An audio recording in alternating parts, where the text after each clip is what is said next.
So selling a house can be an exciting time, and it feels like an especially big accomplishment when you go under contract when you're selling your home. But when the buyers schedule their inspection, most sellers feel at least some level of nervousness about that. The inspector is going to be at your house looking around all the major house components to understand if there are any issues that need to be brought to light. And why do inspections? For almost all in real estate transactions, their purpose is to identify any property issues and rectify them between the buyer and the seller before that home sale closes and some issue is found later down the road. And I have some quick tips to make that process go as smoothly as possible from a seller's perspective to make sure that your home is presented very well for that inspection. But first, what to expect from that home inspection. So every home and every home inspection is going to go a little bit differently. Though most thorough inspections include at least a review of the roof, the attic, the exterior, the plumbing system, including water heaters, toilets, and other plumbing components, the HVAC system, including if you have an air conditioner, swamp cooler, furnace, ducting, electrical components, including if you have GFI outlets in the right places, your appliances, right, your major appliances that your home is going to use, the foundation and the basement, and then the sewer. And sometimes they offer an option to have the sewer scoped with a camera.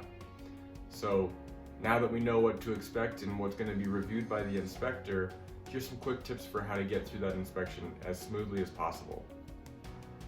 Number one, you want to declutter and around your home, declutter and deep clean, just to make sure that the house appears as, appears well cared for. It goes a long way to make sure that you give off that appearance. Of course, you did care for your home.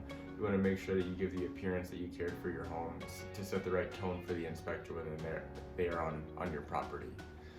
The second thing is move obstacles and barriers out of the inspector's way. Okay, it's going to seem like clutter and nuisance if they have to move over large boxes or furniture in order to access things like a basement door or an attic entrance, or if there's a crawl space, they need to get into the crawl space. So make sure that they have a clear path to get to all the places that they need to go. And then third, and probably most importantly, is do any minor repairs to scuffs around your house as needed. Things like minor drywall repairs or paint scuffs. Take care of those in advance. It's really easy. Those are non-structural items, so there's no issue with handling that before the inspector comes in. I don't cover anything major up, of course. You want to disclose that and be transparent and honest, but if it's a minor issue, certainly take care of that patchwork beforehand to prevent the inspector from thinking that there's anything else major going on with the house. So for roofs, okay, most general home inspectors, they are going to shy away from giving too much of a roof opinion. Some of them may not even get on the roof, but for the ones that get on the roof, they're really looking for major issues like a gaping hole in the roof.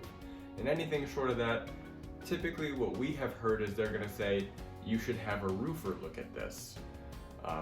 And so we agree with that. And there are actually some inspectors out there that are trained on roofs, and you can more with more trust, you can rely on their opinion. Other than when they are trained roof inspectors, have a roofer specifically come out. Why not have that roof inspection done beforehand? If there's any glaring issues found by the roofer, you can take care of that before it actually becomes an issue.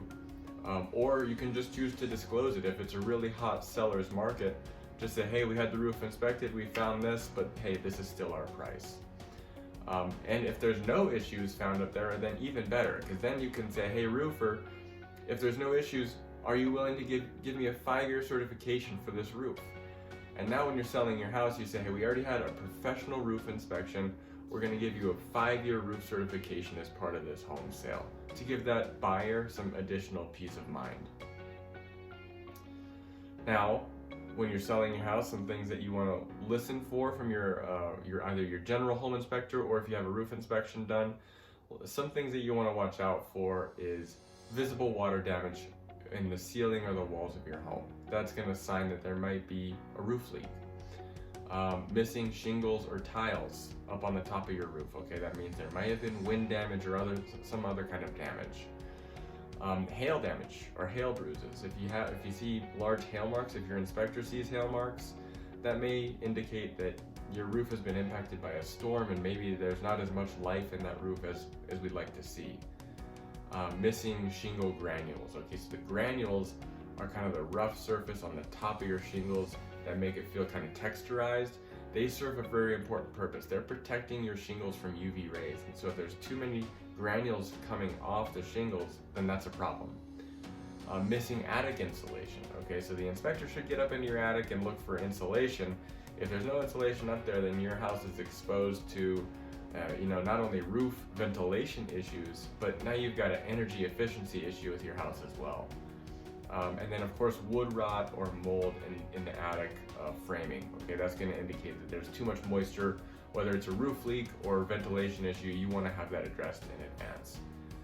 So those are some of the things to look out for with your roof when you're selling your house. If you have any questions or concerns, or you're thinking about getting a roof inspection done before you sell your house, talk to your real estate agent. I'm sure that most real estate agents know a trustworthy roofer that they are happy to refer to their clients. If you don't have one and you happen to be in Denver, call us at Vista Roofing. This is a service that we offer to our clients. We'll come out, inspect your roof, we'll give you a full report, anything that we see. If there's no major, or even if there is sometimes minor issues, we can still do a certification as long as we don't think that's going to impact the roof in the next 5 years. If there's any small repairs that need to take place, we can list those out for you as well and indicate what may need to happen before we're able to certify that roof. So that's how to handle the inspection process. If you're selling your house, if you follow these steps, you're going to have a much smoother go of it. Are there any other home selling tips or tricks or anything related to a home selling inspection that you want to see more information about? Give us a comment below. Let us know what else you want to see about. We'll make a video for that next.